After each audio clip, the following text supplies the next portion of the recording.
ታሪካችን በፍሎሪዳ ከተማ ከአባቱ ጋር በሆቴል የሚኖር ሮብ የተባለ ልጅን እያስመለከተን ይጀምራል። አንድ ቀን ጠዋት ትምህርት ቤት ለመሄድ ተዘጋጅቶ የትምህርት ቤቱን አውቶቡስ እየጠበቀ ሳለ በድንገት ከጓሯቸው ካለ ጫካ ገብቶ ትንሽ ለመዝናናት ይወስናል። አካባቢው በጣም በዝምታ የተዋጠ ነው።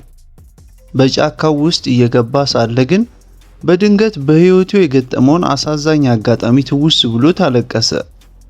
ከወራት በፊት እናቱ ሞታ ቀብር ላይ የነበረውን ሐዘን አስታወሰ። ከዛም ሳያስበው ወደ ጫካው በደንብ ዘልቆ እየገባ ብዙ ርቆ ሄደ። ውድ ተመልካቾቼ የፊልም ዓለም ቤተሰብ አዲስ የሆናችሁ ሰብስክራይብ በማድረግ ትልቅ ውለታን እንድትውሉልኝ ከልቤ ጠይቃችኋለሁ። በተጨማሪም ቀና ልብ ካላችሁ ቪዲዮን ላይክ በማድረግ ይህ ቪዲዮ ለሁሉም እንዲዳረስ የበኩላችሁን እንድትወጡ ጠይቃችኋለሁ።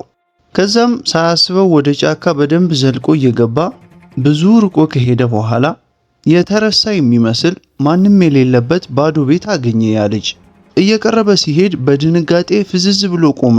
በሽቦ የታጠረበት ትልቅ ነብር ተቀምጦ አየ። እርስ በርስ ተፋጠጡና ነብሩም ልጁን ተመለከተው። ሮብ አሁን በፍርሃት ዞሮ እግሬ አውጭኝ ብሎ ሮጦ ሸመጠጠ። ቤቱ እንደደረሰም ቦርሳውን መልሶ አንስቶ ወደ ትምህርት ቤት ሄደ።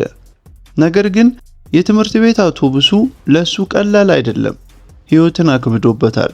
ምክንያቱም በባሱ ሲሄድ ሁሌም ተማሪዎች ያሰቃዩታል፣ ሁሌ ይስቁበታል፣ መቀለጃቸው ነው። ሮብ ግን በጣም ጸባይኛ ስለሆነ በዝምታ ሁሌ ያልፋቸዋል። ሌላ ለትምህርት ቤቱ አዲስ የሆነች ሲና የተባለች ተማሪ ወደ ባሱ ገባች። ስሟን የሰሙት እነዛ ተማሪዎች እየሳቁባት እሷም ላይ ያላግጡባት ጀመሩ። ሲና ታዲያ ከመከራከሩ ይልቅ ወንበሯ ላይ ተቀምጣ መሄድ ብቻ መረጠች። በዛው ቀን መምህርቷ የዕለቱን ትምህርት ለሁሉም እያስረዳች ነበር። ሮብ ግን ትኩረቱን አልሰጣትም። እሱ ሙሉ ትኩረቱን ያደረገው ጫካ ውስጥ የተመለከተውን ነብር ደብተሩ ላይ መሳል ላይ ብቻ ነበር። በሱ ምናባዊ ሐሳብ ነብሩ የታሰረ ሳይሆን እንደፈለገ የሚንቀሳቀስ እንደሆነ አስቦ ሲንቀሳቀስ ተመለከተው። በስዕሉ ላይ እዛው ስዕሉ ላይ ሳለ ስለ እናቱ አንድ ነገር ትውስ አለው። እናቱ እንጨት ቀርጻ የተለያዩ ነገሮችን በመስራት ጥበበኛ ጎበዝ ሴት ነበረች። ያንንም ጥበብ በሚገባ አስተምራው ነበር ከመሞቷ በፊት። በመሃልም መምህርቷ ሮብን ጠራችውና ርዕሰ መምህሩ ሊያገኝ ስለሚፈልግ ወደ ቢሮ እንድትሄድ አለችው። ርዕሰ መምህሩ ልጁን ቢሮ ከጠራው በኋላ ሮብ አሳሳቢ የሆነ የቆዳ በሽታ እግሩ ላይ እንዳለበትና ብዙ ወላጆችም ያ በሽታ ወደ ልጃቸው እንዳይዛመድ ፍርሃት እንደገባቸው ሰውየው ለልጁ ይነግረዋል። በዚህ የቆዳ በሽታው ታዲያ ሮብ እግሩ ቶሎ ይጎዳል፣ ይቀላል፣ ይታመማል። ከዛም ርዕሰ መምህሩ ለሮብ በቅርቡ የሰጡትን መድኃኒት በጥንቃቄ እንዲጠቀም ካስገነዘቡት በኋላ ለአባቱ ደብዳቤ ጽፎ ሰጠው። በደብዳቤው ላይም ልጁ እስኪሻለው ድረስ እዛው ቤት እንዲቆይ ብሎ አስተላለፈለት መምህሩ። ይህንን ደብዳቤ ተቀብሎ ሲወጣ አንዲት አስተማሪ በድንገት ወለሉ ላይ ተፈንግላ ወድቃ ወረቀቷ ተበታተነባት። ሮብ ምንም ሳያመነታ ሮጦ አገዛት። ከዛም መምህርቷ አመስግናው ከተዋወቀችው በኋላ በእጁ የያዘውን ወረቀት ተቀብላ አየችለት። የሳለውን ስዕል እያየች ተደነቀች። በጣም ጎበዝ ነህ ብላ ለስዕሉ የሰጠችውን አድናቆት አበረታታችለት። ስሜ ሚልስ ይባላል አለችው። ለጊዜው ለጥቂት ጊዜ አልኖርም፣ ተመልሼ ስመጣ ግን ሌሎች ስዕሎችን ታሳየኛለህ አለችው። እሱም እሺ ብሎ ቃል ገባላት። ከዛም ወደ ቤት ጊዜያቸው ደርሶ እስኪሄዱ ድረስ ክፍል መግባቱን ትቶ ውጪ ተቀምጦ ተማሪዎቹ ተምረው እስኪለቀቁ ድረስ ይጠብቃቸዋል። ተማሪዎቹ ሲና የተባለችውን አዲሷን ተማሪ እያሯሯጡ እየሰደቡ ሲከተሏት ተመለከተ። ነገራቸው ከአቅሟ በላይ የሆነባት ሲና ትዕግስቷ አለቀ። ከዛም ዞራ ከአንዱ ተማሪ ጋር ስትጠናነቅ ያቺ ተማሪ ግን ግዙፍ ስለነበረች ሲናን ገፍትራ ጣለቻት መሬት ላይ። ይህን ያየው ሮብ እየፈራም ቢሆን ልጆቹን ተጠጋቸውና ጸቡን እንዲያቆሙ ነገራቸው። ከዛም ነገሩ ሁሉ ወደሱ ዞሮ እሱ ጋር መጡለት ደግሞ። ከዛም ሮብ እግሬ አውጭኝ ብሎ ሮጦ አመለጣቸው። ከቆይታ በኋላ አውቶቡሱ መጣና ሁሉም ገብተው ሄዱ። ሲና ወደ መኪናው ስትገባ ልብሷ ቆሻሻ ስለነበር ሁሉም እየሳቁባት አሁንም ይሰድቧት ጀመሩ። መጨረሻ ወንበር ላይ ሄዳ ሮብ አጠገብ ተቀመጠች። ትምህርት ቤቱንና እነዚህ ባለጌ ተማሪዎችን እንደምትጠላቸው ነገረችው ለሮብ። እሱም አይዞሽ ብሎ እያጽናናት በኋላ እግሩ ላይ ስላለው የቆዳ በሽታ ነገራት። እሷም አንድ ሐሳብ መጣላት። የሱ የቆዳ በሽታ ወደሷ ከተላለፈ ትምህርት ቤቱ ለጊዜው እሷንም ቤት እንድትቆይ እንደሚያደርጋት አሰበች። ነገር ግን ሮብ ነገሩ በዛ መልክ እንደማይሰራና በሽታው ከሰው ወደ ሰው እንደማይተላለፍ ነገራት። በዚህ ማዘነችለትና ከትምህርት ቤት የሚሰጣቸውን የቤት ስራ ግን ሁሌ እያመጣች እንደምትሰጠው ቃል ገባችለት። ከትምህርት ርቆ መቅረት እንደሌለበት ነገረችው። በዛው ምሽት የሮብ አባት በርዕሰ መምህሩ የተላከውን ደብዳቤ እያነበበ ነበር። አንብቦ ከጨረሰ በኋላ ታዲያ በጣም ተበሳጨ አባቱ። በርዕሰ መምህሩ ተግባር በጣም አዘነ። ምክንያቱም የሮብ አባት በሽታው ወደ ሰው እንደማይተላለፍ ለመምህሩ ደጋግሞ ነግሮት ነበር። ከዛም መድኃኒቱን ወጋው ልጁን። በመቀጠልም እራት ሊያዘጋጅ ወደ ኪችን ገባ አባቱ። ልጁ አልጋው ላይ ሆኖ በቢላዋ እንጨት እየቀረጸ ጫካ ውስጥ ስላየው ነብር ብቻ እያሰበ ነበር። ነገር ግን በእንጨቱ የተቀረጸው የሲናን ምስል ነበር። ተኝቶ ታዲያ አስገራሚ ህልም ተመለከተ። በህልሙ ሲና ያየውን ነብር በነፃነት ጫካ ውስጥ እየጋለበችው ተመለከተ። በነጋታው የሚኖሩበት ሆቴል ጽዳት የሆነችው ዊሊ የተባለች ሴትን ቤቱን እያጸዳች እያለ ሮብ ሄዶ ያግዛታል። ትምህርት ቤት ስለማይሄድ ማለት ነው። ካገዛት በኋላ አረፍ ሲሉ ዊሊ ማስቲካ ሰጠችው። ከቆይታዎች በኋላ ሮብ እጽዋቱን እየተንከባከበ እያለ የትምህርት ቤታቸው አውቶቡስ በበራቸው በኩል ያልፋል። እነዛ ጋጠወጥ ተማሪዎች አሁንም በመስኮት አንገታቸውን ብቅ አድርገው ይሰድቡታል። አንዱ እንደውም የያዘውን ፕላስቲክ ወርውሮ መታው ሮብን። አሁን ሮብ ሐሳብ መጣለት። በጫካ ውስጥ ያገኘው ነብር እነዚህን ልጆች ለማሸነፍ ይረዳው እንደሆነ ማሰብ ጀመረ። ሲና ከመኪናው ወርዳ የተሰጣቸውን የቤት ስራ ለሱም ሰጠችው። ሮብ ካመሰገናት በኋላ ጫካ ውስጥ ስላገኘው ነብር ነገራት። እሷም ተደነቀችና ለማየት በጣም ጓጓች። እስቲ ሄደን እንይ አለችው። ግን ከመሄዳቸው በፊት የሱን ልብስ እንዲያውሳትና የሱን ልብስ ለብሳ መሄድ እንደምትፈልግ ገለጸችለት። ወደ ቤት ገቡና ሲና በድንገት የተሰሩትን ቅርጻ ቅርጾች ተመለከተች። ሮብን በስራዎቹ በጣም ካደነቀችው በኋላ ታዋቂውና ዝነኛው አርቲስት ሚኬል አንጌሎ እንኳን ታዋቂ ሳሊ ከመሆኑ በፊት እንዲሁ እንዳንተ ቅርጻ ቅርጽ ነበር የሚሰራው ብላ ነገረችው። በጣም ፈገግ አለችና በደስታ ወደ ሮብ ዞራ አንተም ጎበዝ አርቲስት ነህ ብላ ነገረችው። ከዛ እሷን ቀርጿት ስለነበር ያንንም አየች። ፈጠራዎቹ በሙሉ ግሩም እንደሆኑ ነገረችው። አይናፋሩ ሮብ ታዲያ ምን እንደሚናገራት እንኳን ግራ ገባውና ዝም አለ። ሮብ የፈለገችውን ልብስ ከሰጣት በኋላ እስክትቀይር ድረስ ውጪ ጠበቃት። አሁን ወደ ጫካው አብረው ገቡ። ነብሩ ጋር ደርሰው ሲመለከቱ ሁለቱም ተደነቁ። ይህንን የመሰለ የሚያምር ፍጡር እዚህ ውስጥ አስረው ለምን አስቀመጡት እያለች ጠየቀች። ከዛም ሲና ነብሩን ነፃ ማውጣት አለብን ስትል ሮብ በሐሳቧ ተስማማ ቶሎ። ግን ያ ደግሞ ቀላል እንደማይሆን ይታወቃል። ብረቱ በትልቅ ቁልፍ ስለተቆለፈ ያንን መክፈት ያስቸግራቸዋል። ከዛም የሚመጣ የመኪና ድምፅ ሰሙና እንዳይያዙ ፈርተው ሮጠው ወደ ሆቴሉ ሄዱ። አባቱ ቤት መጥቶ ነበር። ሮብ ሲናን ለአባቱ ካስተዋወቀ በኋላ ሲና አቅራቢያው ወዳለ ስልክ መደወያ ሄዳ ለቤተሰቦቿ ስልክ ደውላ መጣችሁ ሰዱኝ ብላ አድራሻዋን ተናገረች። አባቱ ደስ ብሎት አሁን ጓደኛ ስላገኘህ ደስ ብሎኛል አለው። ሮብ የልጅቱን ልብስ አመጣላትና ወላጆቿ እስኪመጡ አብሮ ጠበቁ። የሲና እናት በመኪና መጣችና ሲናን ለረጅም ሰዓት የት ተሰውረሽ ጠፍተሽ ነው ብላ ተቆጣቻት። ደግሞ የሌላ ሰው ልብስስ ለምንድን ነው የለበስሽው ብላ ጠየቀቻት። ልጅቱም የዋዛ አይደለችም፣ እናቷን ትመላለሳለች።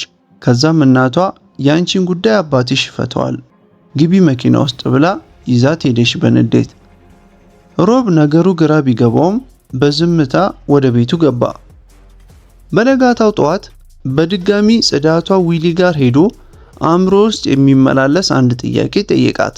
ሰዎች እንስሳትን በብረት ውስጥ አጥረው ስለሚያቆዩበት ሁኔታ ምን ታስቢያለሽ አላት። ከዛም ዊሊ ወደ ኋላ በታሪክ ተመለሰችና በልጅነቷ ስለገጠማት ታሪክ ነገረችው። ሕፃን ልጅ ያለው አባቴ ስጦታ ብሎ የምታምር ወፍ ሰጥቶኝ ነበር። ወፏን በጣም ወዳት ነበር፣ ግን ወፏ ቤቷ ውስጥ ሁሌ ታስራ ስመለከታት አሳዘነችኝ። ከዛም ወፏን ነፃ ማውጣት አለብኝ ብዬ ቤቷን በሩን ስከፍትላት በራ ጠፋች። ግን አባቴ ያንን እንዳደረግኩ ሲሰማ በጣም በመበሳጨት እኔንም እየገረፈኝ ቅጣቱን ቀጣኝ አለችው። ነገር ግን በሰራው ስራ በጭራሽ አልጸጸትም አለች። አሁንም ድረስ ያቺ ቆንጆ ወፍ ሰማይ ላይ እየበረረች ስትዘምር እያሰብኩኝ እደሰታለሁ አለችው። ያንኑ ቀን ሮብ በሩ ላይ ቆሞ የሆቴሉ ባለቤት የሆነው ቦቸም የተባለው ሰውዬ መጥቶ ሮብን ጠራውና የሆነ ስራ ላንተ አለኝ፣ ያንን ስራ ካገዝከኝ ደግሞ ጥሩ ገንዘብ እከፍልሃለሁ አለው። ቦቸም ከጥቂት ቀናት በፊት በተለምዶ ታይቶ የማይታወቅ እንስሳ እንደተመለከተና ያ እንስሳ ግን በየቀኑ እንክብካቤና ምግብ እንደሚያስፈልገው በመናገር ያንንም ለማድረግ በራሱ ስላልፈለገ ሮብን ለመቅጠር እንዳሰበ ይነግረዋል። ይህንን የሰማው ሮብ ታዲያ ሰውየው ስለምን አይነት እንስሳ እንደሚቀባጥር አውቋል። ስለ ነብሩ እንደሆነ ገብቶታል። ነገር ግን ሮብ አሁን ያንን ማድረግ እንደማይችል ምክንያቱም አባቱ ጽዳቷን እንዲያግዛት እንደነገረው ለሰውየው ይነግረዋል። ቦቸም ታዲያ ተናደደ። ወዲያው ያንተ አባት አንተ ላይ ስልጣን ሊኖረው አይገባም፣ ስለዚህ እኔን ተከተለኝ አለው።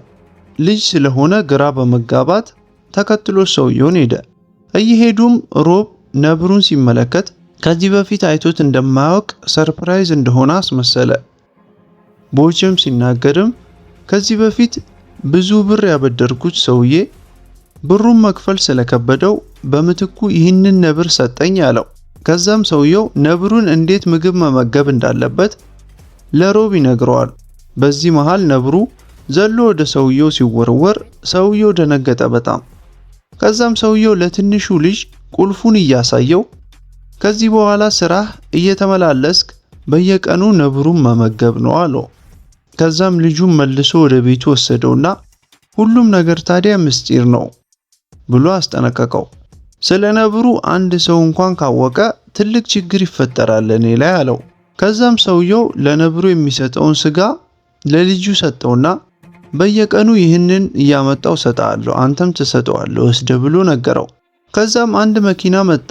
በመኪና ውስጥም ሚል ናት የሮብ አስተማሪ። ሁለቱን አየቻቸውና ምን እየተካሄደ እንዳለ ጠየቀቻቸው። ሮብ ቶሎ ብሎ ሁሉም ነገር ሰላም ነው ቢላትም ሰውየው ግን በብስጭት ወደ ስራሽ ሂጂ ብሎ አመነጫጨቃት። ከሄደች በኋላ ቦቸም በድጋሚ አስጠንቅቆት ተለያዩ። ልጁ ስጋውን ቤት ውስጥ ወስዶ ደበቀውና እጁን ታጠበ ቶሎ፣ ምክንያቱም አባቱ እንዲያውቅበት አልፈለገም። ታዲያ ቁልፉን እያየ ነብሩን ስለሚያስመልጥበት ሁኔታ እያሰበ ሳለ የትምህርት ቤታቸው ባስ በድጋሚ አለፈ። አሁንም ሲና ነብሩን በድጋሚ ማየት እንደምትፈልግ ነገረችው። ወደ ጫካው ሮጠው ገብተው ነብሩ ጋር ከደረሱ በኋላ ሮብ አሁን ምስጢሩን መደበቅ አቅቶት ከሰውየው ጋር ስላሳለፈው ጉዳይ በሙሉ ነገራት። ሲና በነገሩ ደስ አላትና ሁሉንም ነገር አሁን ማድረግ እንችላለን፣ አሁን ቁልፉ አለን አለችው። በሩን ከፍተን ነብሩን ነፃ እናውጣው አለች። ሮብ ግን እርግጠኛ አይደለም። ዊሊ ስለ ወፏ የነገረችውን ታሪክ አስታወሰ። ነብሩን ነፃ ካወጣ ነው በጫካ ውስጥ ብቻውን መኖር አይችልም ይከብደዋል አላት። ነገር ግን ሲና ሐሳቡን ተቃውማ ነብሩ እንዲህ መሰቃየት የለበትም አለችው። ስለዚህ ምንም ነገር ቢመጣ ነብሩን ነፃ ለማውጣት የተቻለኝን ሁሉ አደርጋለሁ አለች። እየተከራከሩ ሳለ ብረቱን ይዛ መነቅነቅ ጀመረች። ንዴቷ ወደ ሐዘን ተቀይሮ ማልቀስ ጀመረች ይዛው። ከዛም ጣራው ላይ የተከደነውን ጨርቅ በማንሳት ቢያንስ ነብሩ ወደ ሰማይ በማየት ሪላክስ እያደረገ እንዲዝናና አደረገችው። በዛው ምሽት ሮብ እና ሲና እዛው ቆዩ። ወደ ሰማይ ኮከቦችን እየተመለከቱ የሚገርም ምሽት አሳለፉ። በኋላም ወደ ሆቴሉ ተመለሱ። ሲመለሱ ጽዳቷ ዊሊ በድንገት አገኟት። ሲና አሁንም በሮብ ስራ ተናዳለች። ዊሊ ግን ሲናን መረጋጋት እንዳለባትና በተፈጥሮ ንዴተኛ መሆኗ እንደሚጎዳት ገለጸችላት። ከዛም ዊሊ በመኪና ሄደች ወደ ቤቷ። አሜሪካ ሀገር ጽዳት ሰራተኞች መኪና አላቸው፣ ጉድ ነው መቼም። ከዛም ሮብ ሲናን ተሰናብቶ ወደ ቤት ገባ።